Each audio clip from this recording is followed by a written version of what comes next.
시편 18절 한 절 말씀만 같이 보겠습니다. 자, 다 찾으셨죠? 다 찾으셨으면 하나님 말씀 함께 읽어보겠습니다. 시작. 내 눈을 열어서 주의 율법에서 놀라운 것을 보게 하소서. 다시 한번 하시죠. 시작. 내 눈을 열어서 주의 율법에서 놀라운 것을 보게 하소서. 아멘. 이 시간에 우리가 먼저 말씀을 듣기 전에 아마 여러분 아침에 뉴스를 보시고 다 아마 깜짝 놀라셨을 거고, 다 마음이 무거우신 줄 압니다. 저도 그 뉴스를 보고 참 마음이 이렇게 무겁고 또 왜 이런 일이 또 일어났는가 하는 참 안타까운 마음이 있습니다. 하나님께서 어쨌든 사고 난 현장에 같이 해주시고 특별히 부모님들 하나님 마음을 위로해 주시고 이 아픔이 하루속히 치유될 수 있도록 하나님의 긍휼과 은혜가 임할 수 있도록 우리가 먼저 한번 이 어려운 또 난국이 하루속히 잘 수습될 수 있도록 그 위해서 같이 기도해 주시는 그런 시간을 갖겠습니다. 함께 기도하시겠습니다. 하나님 고맙습니다. 주님, 주여,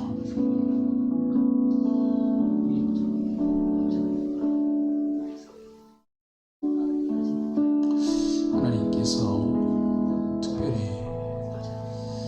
사고 난 그 현장에 같이 해주시고, 아버지, 저희는 왜 이런 큰 사고가 났는지 잘 알 수 없습니다.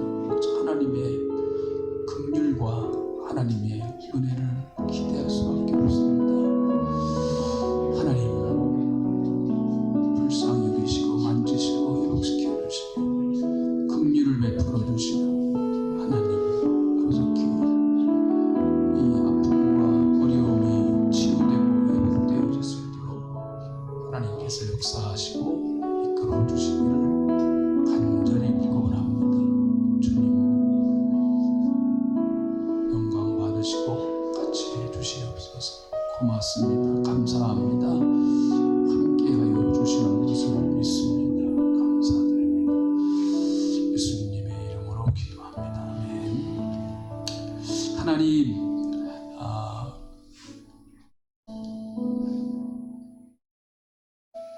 지금 큰 여러 가지 이렇게 또 대형 사고가 났습니다. 우리는 이런 큰 사건이 일어날 때마다 왜 이런 어려움이 있는지 잘 우리의 좁은 소견으로는 알 수가 없습니다. 하나님께서 특별히 하루속히 어려운 난국이 잘 해결되게 하시고 특별히 자녀를 잃고 가슴 아파하는 그 부모님들의 마음을 하나님께서 위로해 주시기를 간절히 빌고 원합니다. 하나님, 긍휼을 베풀어 주시옵소서. 하나님의 긍휼하심과 은혜가 필요합니다. 하나님, 우리 대한민국을 하나님께서 붙잡아 주시고 하나님, 주의 은혜로 주의 긍휼하심과 사랑으로 덮어주시는 우리 대한민국이 될 수 있도록 하나님 은총을 베풀어 주시옵소서. 이 아침에 우리가 하나님이 주시는 귀한 말씀 앞에 섭니다. 주님, 이 말씀이 우리의 영혼을 깨우고 우리의 심령을 소생케 하고 새롭게 하는 능력의 말씀, 권세의 말씀이 될 수 있도록 하나님이 함께 하시며 역사하여 주시옵소서. 감사를 드립니다. 예수님의 이름으로 기도하옵나이다. 아멘.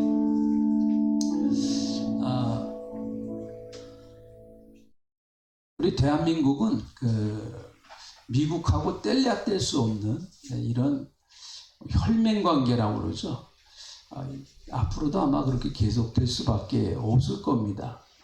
좋든 싫든 미국과 우리는 밀접한 관계로 살아갈 수밖에 없는 그런 지정학적인 위치에 우리나라가 처해 있습니다. 미국이라고 하는 나라는 총 50개 주로 되어 있다고 그래요. 우리나라는 우리나라로 말하면 도죠. 경상북도, 경상남도, 전라남도, 전라북도 이렇게 나누는 것처럼 미국은 총 50개 주로 이루어졌다고 합니다. 그 중에서 가장 잘 사는 주 1, 2위를 다투는 곳 중에 하나가 알래스카주라고 합니다. 알래스카주. 사실 미국 지도를 보면요, 알래스카주는 미국하고 떨어져 있어요. 카나다 위쪽에 있습니다. 카나다 위쪽에 있는데 그게 미국 땅입니다. 사실은 이 알래스카주는 원래는 러시아 땅이었었다고 그래요. 그런데 제정 러시아 때에 나라에 너무 돈이 부족하고 재정이 부족하기 때문에 이 땅을 미국에다가 720만 불을 받고 팔았다고 합니다. 720만 불을 주고요. 사실 그때 아마 러시아 사람들은 러시아의 입장에서 보면 거대한 얼음 덩어리 같은 추운 땅, 또 동토의 땅, 춥기만 하고 아무 쓸모없는 땅이다라고 생각을 했던 것 같습니다. 알래스카를 이제 사들이는데 주도적인 역할을 했던 사람이 윌리엄 스워드 당시 국방부 장관이었었다고, 국무장관이었었다고 합니다. 그런데 그 당시에 미국의 여론은 왜 저 쓸모없는 땅을 그렇게 사려고 하는가? 굉장히 여론이 좋지를 않았고 부정적이었었다고 합니다. 결국은 이 일을 주도했던 윌리엄 스워드 당시 국무장관은 이 일을 책임지고 물러나게 되었습니다. 그러나 지금 와서 보면, 여러분, 윌리엄 스워드의 생각이, 장관의 판단이 지금 와서 보면은 미국에게 얼마나 큰 유익을 주고 고마운가 하는 것을 지금 보면 알 수 있겠죠. 미국의 최북단인 알래스카 주의 면적은요 172만 킬로 정도 된다고 해요. 우리가 잘 모르겠죠, 어느 정도 크기인지요. 그런데 전체 한반도, 우리나라 남북한 합쳐서 총 면적이 22만 킬로라고 합니다. 남북한 총 합쳐서 22만 킬로라고 그러는데 알래스카주는요 172만 킬로라고 그래요. 그러니까 남한 인구의 한 7배 정도 되는 땅덩어리입니다. 그 땅을 720만 불을 주고 러시아는 팔았고 미국은 샀습니다. 우리나라에 팔았으면 참 좋았을 텐데. 알래스카주는요 실제적으로 미국에서 잘 사는 주들 1, 2위를 다투는 주라고 합니다. 왜 그런가 하면 알래스카주가 무슨 공장이 많고 그래서 그런 것이 아니고, 알래스카주는 바로 풍부한 자연 환경, 또 천연 자연 때문에 그렇다고 합니다. 알래스카에는 엄청난 광물뿐만 아니라 엄청난 석유가 매장이 되어 있습니다. 특별히 1968년 알래스카에서 석유가 발견된 이후에 이곳 사람들의 삶이 완전히 송두리째 바뀌었다고 합니다. 여러분, 러시아는 알래스카 땅을 팔 때 얼어붙은 땅, 추운 땅, 아무 쓸모없는 땅이라고 생각해서 팔았겠죠. 그러나 미국의 국무장관이었었던 스워드는 보는 눈이 달랐습니다. 그 땅의 가치를 알았죠. 그 땅이 보물이다라고 하는 것을 알았습니다. 그래서 수많은 반대에도 불구하고 그 땅을 사들였죠. 자기가 사들인 것 때문에 결국 그 장관 자리에서 물러나기도 했지만 지금 와서 보면 미국에게 엄청난 선물을 안겨준 것 아니겠습니까? 우리나라 말에 눈이 보배라는 말이 있습니다. 눈이 보배다. 참, 저 사람 어떻게 그런 걸 볼 줄 아는가? 뭐 그런 의미의 이야기겠죠. 성경도 마태복음 6장 22절에 있는 말씀을 보니까 눈은 몸의 등불이니 그러므로 내 눈이 성하면 온 몸이 밝을 것이요, 그렇게 말합니다. 단순히 우리의 육신의 눈만 가지고 얘기하는 것은 아니겠죠. 여러 가지 영적인 의미가 있다고 봅니다. 우리나라 말에는 눈에 관한 이야기들이 참 재밌는 이야기들이 참 많이 있어요. 너는 매사에 보는 게 왜 그 모양이냐, 그렇게 얘기를 하죠. 너는 어떻게 매사에 보는 게 그 모양으로 보느냐, 보는 거 왜 그렇게만 보느냐, 이제 그런 얘기를 합니다. 네가 그렇게 보니까 내 수준이 그만큼이지, 뭐 이런 식으로 또 얘기를 하죠. 야, 너 정말 대단하다. 나는 못 봤는데 너는 어떻게 그걸 봤냐? 또 이렇게 칭찬도 합니다. 눈썰미가 있다, 이런 얘기도 하잖아요. 눈썰미가 참, 저 사람 눈썰미가 있네. 옷을 볼 줄 아는 눈썰미가 있어. 사람을 볼 줄 아는 눈썰미가 있네. 어떻게 남들보다 다른 시각에서 남들보다 색다른 감각을 가지고 본다라고 하는 것이겠죠. 우리나라 말에 당달봉사라고 하는 말이 있습니다. 당달봉사. 이 당달봉사라는 말이 무슨 말인가 하면 눈으로 보고도 알지 못하는 사람을 이르러서 말하는 거예요. 당달봉사. 보고 있지만은 결국은 보지 못하는 사람이다 라고 하는 이제 그런 말이겠죠. 멀쩡히 보았는데 결국은 모르는 거예요. 두 눈을 똑바로 뜨고 봤는데 결국은 모르는 겁니다. 그래서 당달봉사다, 이런 말이 있습니다. 여러분, 우리는 영적으로 보면 예수 믿는 사람들이 영적으로 당달봉사가 되어서는 안 되겠죠. 감사거리를 찾아낼 수 있는 그런 신령한 눈이 열려야 되지를 않겠습니까? 똑같은 사건을 경험했는데도 불구하고, 똑같은 일을 당했는데도 불구하고, 어떤 사람은 그 사건 속에서 감사거리를 찾아내는 사람이 있고요, 어떤 사람은 불평거리를 찾아냅니다. 여러분은 어떤 쪽이십니까? 어느 쪽으로 세상을 보십니까? 민수기 13장을 보면은 모세가 가나안 땅을 점령하기 전에 먼저 이제 12명의 정탐꾼을 보내지 않습니까? 그 12명의 정탐꾼이 가나안 땅에 들어가서 40일 동안 가나안 땅을 아주 샅샅이 자세히 가서 관찰을 합니다. 뭐 가나안 땅이 이렇게 넓은 땅도 아니니까 한 40일 정도면 웬만한 데는 다 가봤다는 그런 증거예요. 밑에서부터 위에까지, 위에서부터 밑에까지 몇 번을 왔다 갔다 할 수 있는 그런 시간적인 여유입니다. 그렇게 넓은 땅이 아니니까요.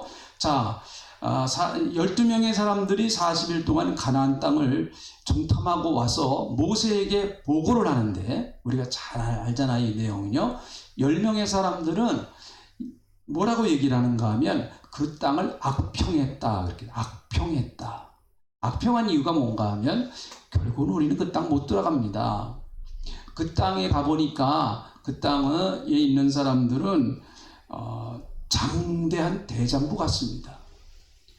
몸집도 우리보다 크고 무기도 우리보다 더 훌륭하고 우리는 그들과 싸워서 도저히 이길 수 없는 사람들입니다. 못 이겨요. 우리는요. 그들하고 싸워서 이길 수 없습니다. 우리는 그들에 비교하면 메뚜기 떼 같습니다. 그렇게 얘기를 해요.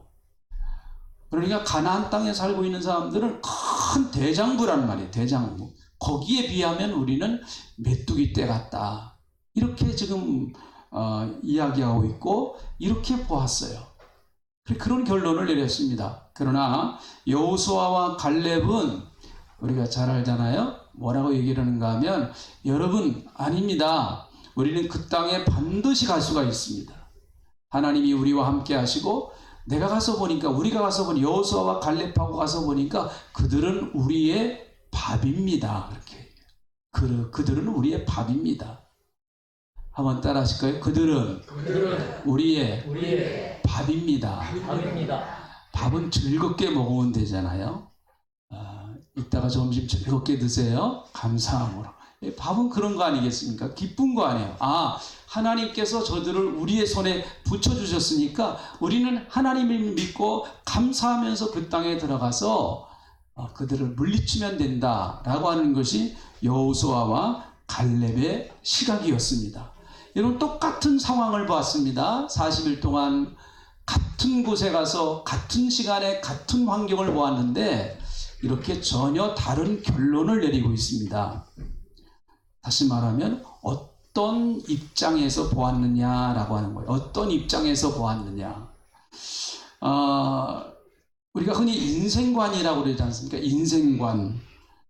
인생을 보는 시각이란 말이에요. 관자는 여기서 볼 관자입니다. 인생을 바라보는 시각, 내가 내 인생을 바라보는 시각이 어떠느냐, 그게 대단히 참 중요하다는 거죠. 결국은 사람은 보는 대로 그 보는 쪽으로 가게 되어 있습니다. 보는 대로 자기의 삶을 살아가게 되어 있다라는 것이죠. 사물을 바라보는 시각이다.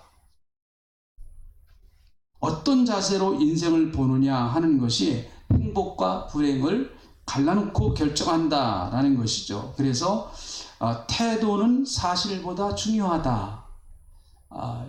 이런 말들은 한번 우리가 생각해 볼 만해요. 태도는 사실보다 중요하다. 태도는 다시 말하면 삶의 자세는 내가 처해 있는 환경보다 훨씬 중요하다라는 거예요. 내가 만난 지금 상황보다 더 중요한 것은 그것을 대하는 내 삶의 자세, 그것이 훨씬 더 중요하다라는 거죠.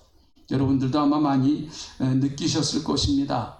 아무리 절망적인 현실에 부딪혀도 그 사실에 대해서 그 바라보는 시각에 따라서 얼마든지 결과는 달라질 수 있다라는 것이죠.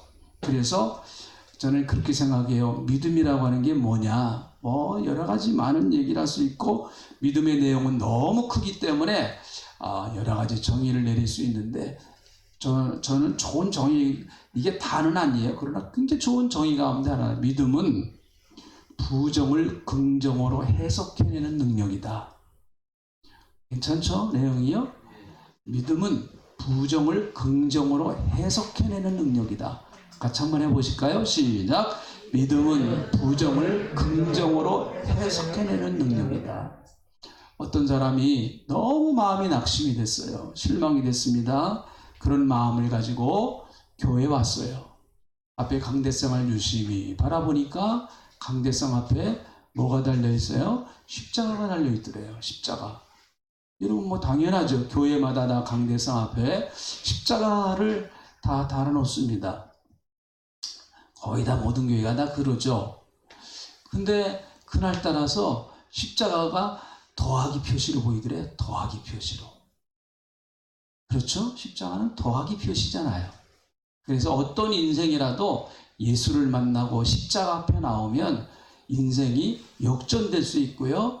마이너스 인생이 플러스 인생으로 바뀔 수 있고요. 그리고 마이너 인생이 메이저 인생으로 바뀔 수 있는 그 능력이 십자가 안에 있다라고 하는 얘기죠. 여러분, 오늘 그 예수를 만나시기를 주님의 이름으로 축복합니다. 벌은 물을 마셔서 꿀을 만들어낸다고 그래요. 그런데 뱀은 물을 마셔서 독을 만들어낸다고 그래요. 똑같은 물을 마시는데, 똑같은 물을 먹는데 벌은 꿀을 만들어내고 뱀은 독을 만들어낸다고 그래요. 어차피 우리의 인생은 살아가는 겁니다. 어떤 사람이든 인생은 다 살아가는 거고요. 인생에 우여곡절이 많아요. 인생에 우여곡절 없는 사람 한 사람도 없습니다. 좋은 날만 있는 사람도 없고요. 나쁜 날만 있는 사람도 없습니다. 좋은 날, 나쁜 날 왔다 갔다 하는 것이 우리의 인생이란 말이죠. 인생의 물은 쓴물, 단물 다 먹어봐야 돼요. 내가 지금 먹는 물이 좀 쓴물일 수가 있습니다. 인생에 쓴물일 수가 있어요. 쓴 물을 먹었어요. 뭐 그럴 수 있습니다. 지금 내가 먹는 물이 너무너무 참 달고 좋아요. 그러나 맨날 달고 좋으면은요, 당뇨병 걸려요. 당뇨병. 네. 쓴물도 먹어야 돼. 몸에 좋은 건 쓴 거라며요. 네. 몸에 좋은 건요. 내가 먹는 물을 결국은 만들어내는 것은 내 능력이에요. 만들어내는 것은요. 어떤 것을 만들어내느냐. 내게 다가오는 인생의 어려운 문제들을 어떻게 내가 풀어내고 어떻게 해석해내서 정말 그것을 감사거리로 만드느냐 하는 것은 내 믿음이에요. 내 믿음. 내 믿음입니다. 혹시 여러분 감사거리가 보이지 않는다고 하면 지금 내 눈은 보이지 않는 것이다 라고도 말할 수 있을 것이고, 보기는 보지만 제대로 못 보는 거다 이렇게도 말할 수 있겠죠. 눈을 뜨기는 떴지만은 보지 말아야 할 것을 보고 봐야 할 것을 보지 못하는 것, 혹시 여러분 그런 눈은 아닌가요? 여러분이 보고 있는 눈이요, 세상을 바라보는 눈이 보지 말아야 될 것에게만 자꾸 내 시선이 갑니다. 봐야 할 것은 보지 않고 보지 말아야 할 것만 계속해서 그쪽으로 내 시선이 가는 거예요. 여러분, 그 사람은 불행해요. 그렇게 인생을 살면요, 정말 인생이 힘들어집니다. 사람 관계도 마찬가지예요.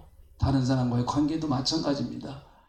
어떤 사람은 계속 그것이 습관이 되어 있는 사람이 있어요. 계속해서 다 어떤 사람이라도 여러분 계속 그 사람의 잘못된 점만 찾아내요.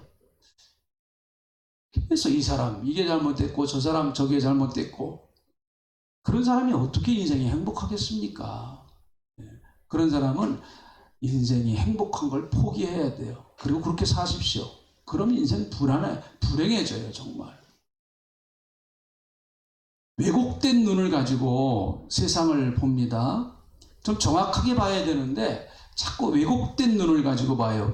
에레미야 5장 21절에 있는 말씀을 보니까 어리석고 지각이 없으며 눈이 있어도 보지 못하며 귀가 있어도 듣지 못하는 백성이여 들을지어다. 그렇게 에레미야가 말합니다. 에레미야 시대는 참 어려운 시대였습니다. 국가적으로도 정말 난국이었습니다. 나라가 망하느냐 망하지 않느냐라고 하는 아주 위험한 그런 시기가 에레미야가 그 선지자로 활동하던 시기였습니다. 나라가 혼란스러웠고요. 너무너무 어려웠던 시대였어요. 그럴 때 에레미야가 하나님의 말씀을 그들에게 전하는데 그들은 전혀 하나님의 말씀을 들을 마음의 준비가 되어 있지도 않았고, 또 하나님의 말씀에 대하여 귀 기울여 듣는 그런 마음의 자세도 되지를 않았어요. 그러니까 하나님의 말씀이 아무리 들려줘도 그 말씀이 귀에 하나도 안 들리는 거예요. 귀에 하나도 안 들립니다. 이거 얼마나 참 답답한 이야기겠습니까? 보기는 보는데 하나님의 세계에 대한 비전을 보여주는데 그들은 전혀 하나님의 나라의 비전을 보지를 못하고 있는 것입니다. 그래서 에레미야는 어리석고 지각이 없으며 눈이 있어도 보지 못하며 귀가 있어도 듣지 못하는 백성이여 들을지어다, 이렇게 말씀하고 있습니다. 들어야 할 소리를 듣지 못하고 말아야 할 소리를 듣고 불평하고, 보지 말아야 할 것을 보고 봐야 할 것을 보지 못하고 원망하는 이런 삶을 산다고 하면 여러분 오늘 그런 삶을 바꿔야 돼요. 오늘 말씀을 들으시면서 우리의 삶을 그렇게 좀 바꾸십시오. 하나님, 정말 볼 것을 제대로 볼 줄 아는, 그리고 들어야 할 것을 제대로 들을 줄 아는 그런 눈과 귀가 열려지게 하시옵소서. 할렐루야. 좀 그렇게 돼야 예수 믿는 사람답지를 않겠습니까? 자, 타락한 아담과 하와의 모습이 참 안타까워요. 선악과를 따먹고 그들의 눈이 밝아졌어요. 밝아졌다고 그럽니다. 그들의 눈이 밝아졌다고 그래요. 그런데 밝아진 건 좋은데 그들은 밝아져서 자기들의 벗은 모습이 부끄러워지기 시작했습니다. 부끄러웠다 그랬어요. 여러분, 눈이 밝아지지 않았을 때는 부끄럽지 않았어요. 부부 사이에 아무런 부끄러움이 없었습니다. 선악과를 따먹기 전에는 여러분, 그들은 벗고 살았는데 그것이 전혀 부끄럽지를 않았어요. 그런데 선악과를 따먹고 눈이 밝아져서 자기 아내의 몸을 보니까 부끄러워요. 또 아내가 남편을 보니까 부끄러워요. 잘못된 시각이 됐단 말이에요. 타락한 시각이 됐단 말이에요. 사람을 보는 시각이 잘못됐다라는 얘기죠. 선악과를 따먹은 인간의 모습이에요. 사람을 바라보는 시각이 잘못됐어요. 자기의 사랑하는 아내의 몸을 보고 아름답다고 해야죠. 남편들 아멘 안 하세요? 아유. 반대도 마찬가지입니다.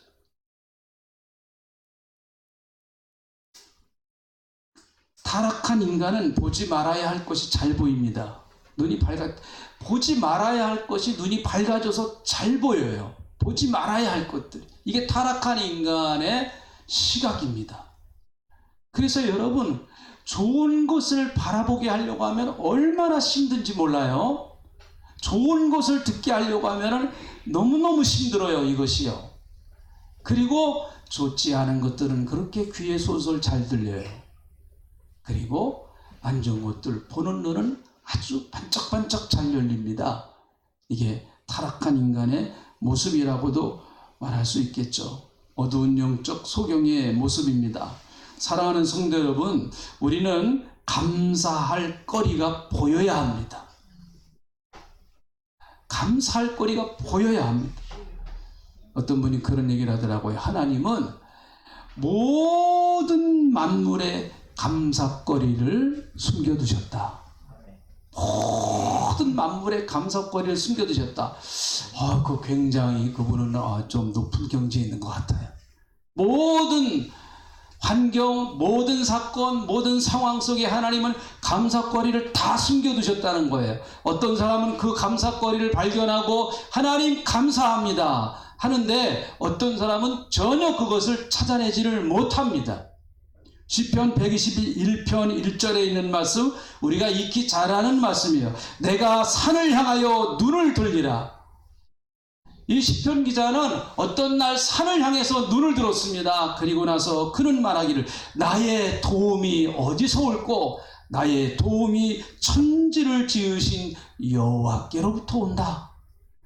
산을 보고 여러분, 하나님을 볼 줄 아는 눈이 열렸어요. 산을 보고 그 산의 견고함, 산의 우직함, 그걸 보면서 변하지 아니하는 하나님의 모습을 본 거 아니겠어요? 산이 여러분 움직입니까? 지진이 날 때도 있습니다만은 산은 안 움직여요. 안 움직입니다. 하나님도 마찬가지예요. 하나님이요, 그렇게 자주 변하시면 우리가 하나님을 어떻게 믿겠습니까? 하나님의 사랑 변해요, 안 변해요? 안 변해요. 우리가 자꾸 촐랑거리는 거예요. 하나님이 사랑하느니 마느니 내 편에서 자꾸 촐랑거리는 거지, 하나님이 날 사랑하시는 거는 태산이 움직이지 않는 것처럼, 산이 움직이지 않는 것처럼 움직이지 않습니다. 변함이 없습니다. 괜히 나 혼자서 하나님 날 사랑해? 아니야, 하나님 날 사랑하지 않아. 자기 혼자서 괜히 왔다 갔다 하는 거예요. 사실은요, 하나님이 우리를 왜 버리시겠어요? 하나님이 우리를 왜 포기하시겠습니까? 하나님 우리 포기 안 하십니다. 포기 못 하세요. 안 하시는 게 아니라 못 하세요. 하나님. 부모도 자식을 포기하지 못하는데 하나님이 어떻게 우리를 포기하시겠어요? 당신의 자녀들을 어떻게 포기하시겠습니까? 내가 눈을 들어서 산을 보았는데 그 산에서 하나님이 나를 도우시는 그 은혜를 나는 찾았다. 그렇게 시편 121편에 있는 이 기자는 말하고 있습니다. 움직이지 않은 산을 보면서 하나님의 변함없으신 사랑을 발견하고 감사하는 것이죠. 특별히 우리 한국은요, 산이 얼마나 많습니까? 한국은 사방이 다 산이, 조금만 나가면은 산이 너무 좋은 너무너무 좋은 산들이 얼마나 많아요. 서울 근교에도 여러분 산들이 많아요. 좋은 산들이 참 많지 않습니까? 네. 여러분이 아는 산, 뭐 조금만 이런 데 우리 하잖아요. 여기서 제일 가까운 산 아차산. 아차산을 우습게 보지 마세요. 아차산. 네, 아차산. 관악산, 수락산, 도봉산, 북한산. 이건 정말 하나님이 우리나라에 주신 축복이고 또 서울 시민에게 주신 축복이라고 막 이렇게 주위에 산이 많다고 하는 거예요. 그래서 우리는 봄에는 아름다운 꽃들이 피어나고 또 여름에는 얼마나 푸르른 그 산이 우리의 마음을 시원하게 합니까? 가을은, 요즘 가을이잖아요. 가을, 낙엽이 떨어지고, 그리고 그 단풍이 져서 아름답게 물드는 산을 바라보면서 여러분, 하나님의 그 은혜와 사랑, 하나님은 우리의 삶을 때마다 일마다 적당하게 주실 걸 주시고, 적당하게 하나님께서 공급하실 걸 공급하시고, 겨울에 그 눈이 내려서 하얀 눈이 덮여 있는 그 산을 보면 여러분 멋있지 않아요? 멋있잖아요. 그죠? 네. 다 우리 그런 마음을 가지고 있습니다. 이 시편 기자는 산을 보면서 하나님이 나를 도와주신다라고 하는 것을 볼 수 있는 영안이 열렸어요. 움직이지 않은 산을 바라보면서 변함없으신 하나님, 그 하나님을 보았습니다. 찬송가 가운데 주 하나님 지으신 모든 세계, 이 찬송이 있어요. 우리가 잘 알죠? 주 하나님 지으신 모든 세계 내 마음속에 그리워 볼 때 하늘의 별 울려 퍼지는 뇌성 주님의 권능 우주에 찾네. 이 찬송이 굉장히 멋있죠. 그 숲속에 들어가서 이 찬양을 하면 하나님이 나를 포근하게 감싸주는 것 같은 그런 어떤 영적인 것을 느낍니다. 여러분 혹시 산에 가실 일이 있으시면 산에 올라가셔서 이 찬양 한번 해보세요. 주 하나님 지으신 모든 세계 내 마음속에 그리워 볼 때 그 산을 바라보면서 하나님의 그 오묘하신 그 솜씨와 오묘하신 그 모습을 바라보면서 하나님을 찬양하고 감사할 수 있지 않겠습니까? 우리는 좋은 곳을 보면 자꾸 돈하고 연결을 시켜요. 좋은 땅이 있으면 이 땅 얼마인가 뭐 이러면서 자꾸 그러다 보니까 감사거리보다도 자꾸 어떤 인간의 마음속에 자꾸 우리의 욕심으로 가는 그런 경향이 있다고 봅니다. 오늘 이 본문 말씀의 시편 기자는 시편 다시 오늘 오늘 한 구절 딱 봤어요. 내 눈을 열어서 주의 율법의 놀라운 것을 보게 하소서. 내 눈을 열어달라고 그렇게 기도하고 있습니다. 하나님, 내 눈을 열어주시옵소서. 그렇게 기도하고 있습니다. 이것은 육신의 눈이 좋아지길 위해서 기도하는 것은 아니라고 보여요. 이거는요. 육신의 눈이 더 밝아져갖고 성경을 잘 보게 하소서. 물론 그것도 참 우리가 기도를 해야 되겠죠. 나이가 들수록 시력이 약해지니까 그것도 기도해야 돼. 그러나 그것보다 훨씬 중요한 것은 정말 내 신령한 눈이 열려서 하나님의 계획과 하나님의 섭리를 볼 줄 아는 눈이 열려지게 하시옵소서. 그런 것 아니겠습니까? 하나님께서 내 인생을 어떻게 이끌고 가고 계시고 하나님이 내 인생을 어떻게 섭리해 가시는가 하는 것을 적어도 느끼고 깨닫고 알 수 있는 그런 눈이 좀 열려질 수 있도록 하나님 내게 은혜를 베풀어 주시옵소서. 어떤 일을 만나든 무슨 일을 만나든 그 사건 속에 반드시 하나님의 기쁘신 마음이 담겨져 있습니다. 그것이 좋든 어렵든 좋은 일은 좋은 일대로 어려운 일은 어려운 일대로 그 사건 속에 그 문제 속에 하나님의 보이지 아니하시는 손길이 반드시 숨겨져 있어요. 그거를 봐야만 감사할 수 있습니다. 그걸 봐야만. 이걸 보지 못하면 좋은 환경이 오면 할렐루야, 아멘, 감사합니다 하는데 어려운 환경이 오면 놀렐루야 하면서 이렇게 돼버려요. 예. 놀래버려요. 그냥 가슴이 벌렁벌렁하고요. 특별히 고난 가운데 역사하시는 하나님의 마음을 볼 줄 아는 눈이 있어야 합니다. 여러분, 시편 119편은요 성경에서 제일 긴 장이에요. 몇 절까지 있나? 한번 끝에 몇 절까지 있나? 뭐 그거나 확인해 보세요. 몇 절까지 있나? 엄청 길어요. 몇 절까지 있어요?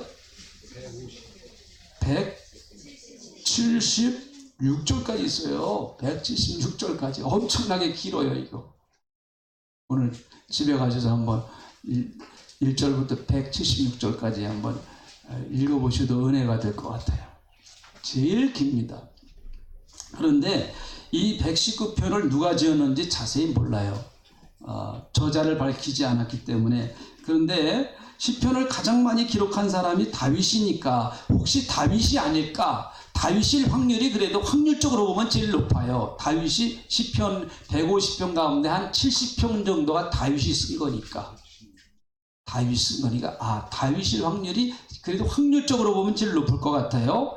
여러분, 다윗의 일생을 성경을 통해서 우리는 잘 아시지 않습니까? 다윗의 일생은 한편의 영화와 같은, 드라마와 같은 일생이었습니다. 베들레헴에서 그저 평범하게 목동으로서 양을 치던 목자가 어느 날 갑자기 사무엘 선지자가 와서 그에게 기름을 부어서 왕으로 삼습니다. 기름 부었어요. 아버지가 오라고 그럽니다. 가보니까요, 웬 할아버지가 계세요. 그러더니 무릎을 꿇으라고 그럽니다. 꿇었습니다. 기름을 붓더니 네가 왕이다. 그리고 떠나버렸어요. 이게 무슨 말도 안 되는 얘기잖아요. 그때부터 다윗의 인생은 꼬이기 시작했습니다. 그때부터 다윗의 인생은 꼬이기 시작했어요. 그 은혜 받는다고 하는 게 꼭 축복만은 아닙니다. 좋은 일만 생기는 게 꼭 은혜만은 아니에요. 우리 너무 한쪽에다가 치중할 수가 있어요. 그의 삶은 역경의 나날들이었습니다. 특별히 사울 왕이 죽이려고 할 때 도망자로 살았던 세월이 10년 내지 20년, 그 상관이에요. 길게는 20년까지 보는 사람이 있고요. 10년, 짧게도 10년이에요. 그래서 생각을 해보세요. 10년의 세월이 도망자로 살았다고 하니까 하루도 편할 날이 없어서 하루도 편하게 두 발 쭉 뻗고 잠자는 그런 정말 단잠을 자는 날이 거의 없을 정도로 외형적으로 보면 그런 거예요. 언제 어디서 사울의 군사들이 달려와서 자기를 죽일지 모르는 그런 늘 불안한 상황이 다윗의 상황이었습니다. 국가의 최고의 권력자인 사울과 갈등을 빚고 있는 이 다윗의 삶이 뭐가 여러분 좋겠습니까? 사람과의 갈등이 얼마나 어려운지 우리가 다 경험해 보시지 않았습니까? 제일 힘든 것 같은데 돈이 부족하면 나가서 열심히 벌면 돈은 벌 수 있어요. 최소한 먹고 살 수는 있어요. 요즘 그렇잖아요. 막노동 뛰어도 먹고 살 수 있어요. 그런데 진짜 우리를 힘들게 하는 거는 사람과의 갈등이에요. 사람과의 갈등입니다. 그 사람이 날 싫어하는데 어떻게 할 거예요? 이거 정말 미칠 일입니다. 그 사람이 날 싫어해. 이걸 무슨 수로 가서 설득을 시키고 이해시키겠습니까? 마음 다치고 마음 꽉 닫아놓은 사람에게 이건 너무 어려워요. 특별히 자기의 상급자. 지금 사울은 상급자 아니에요. 상급자. 다윗은 을이고 사울은 갑입니다. 갑이 을을 괴롭히는 거예요. 이걸 어떻게 무슨 수로 이 매듭을 어떻게 풀어요? 못 풀어요. 풀 수가 없습니다. 이거는. 그런 세월을 10년 내지 20년을 보냈는데요. 시편 119편이 다윗이 지은 시라고 하면 다윗은 그 고난을 통해서 고난당하는 것이 유익이다. 이렇게 고백을 하고 있어요. 자, 시편 119편 67절을 한번 찾아요. 그 장에 그냥 67절을 한번 찾아보세요. 67절.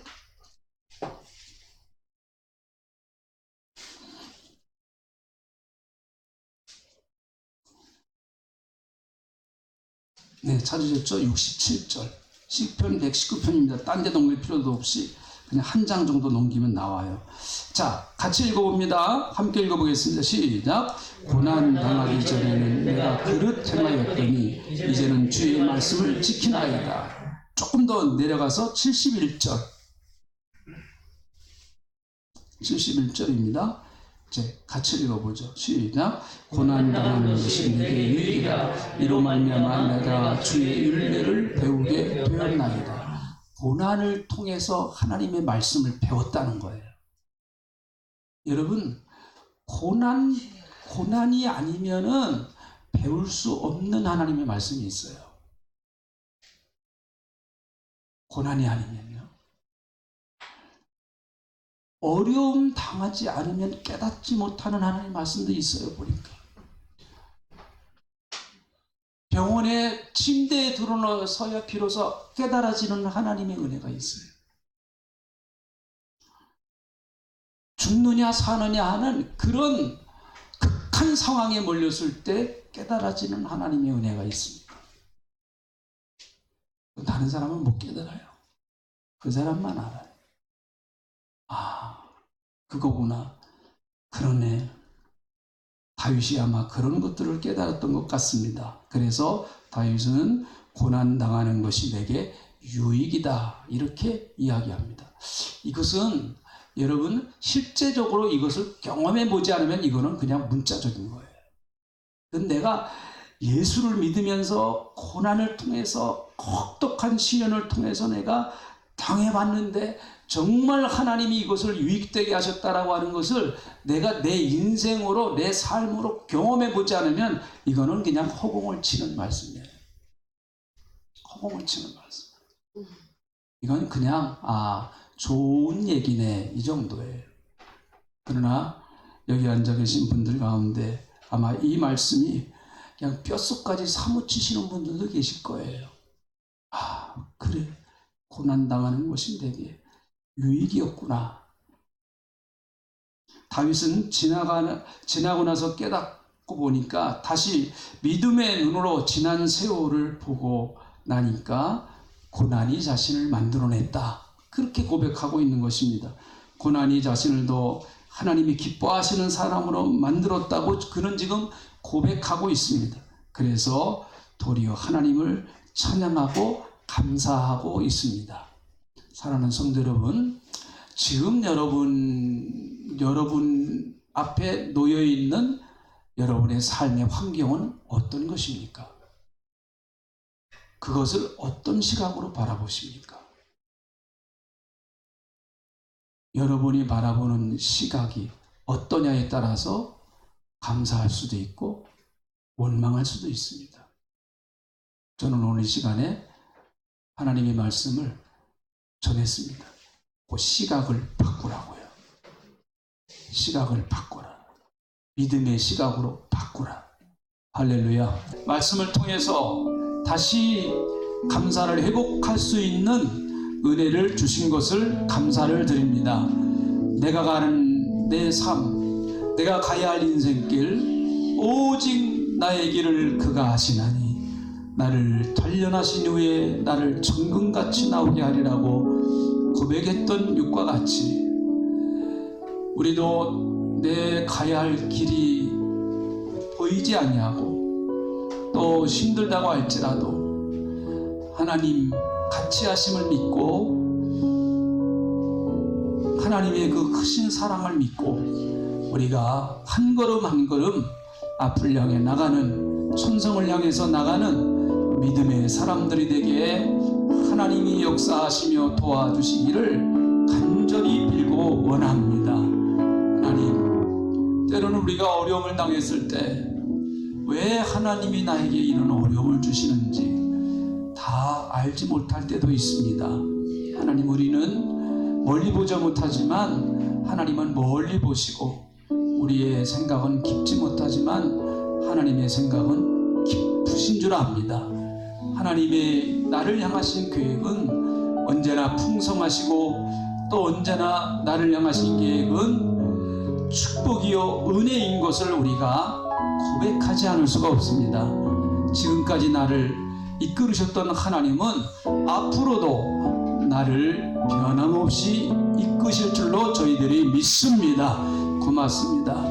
특별히 오늘 아침에 뉴스를 보면서 너무너무 마음이 아프고 우리 모두가 참 마음이 무겁습니다. 하나님, 왜 이런 어려운 일들이 일어났는지 우리의 좁은 소견으로는 잘 모르겠습니다.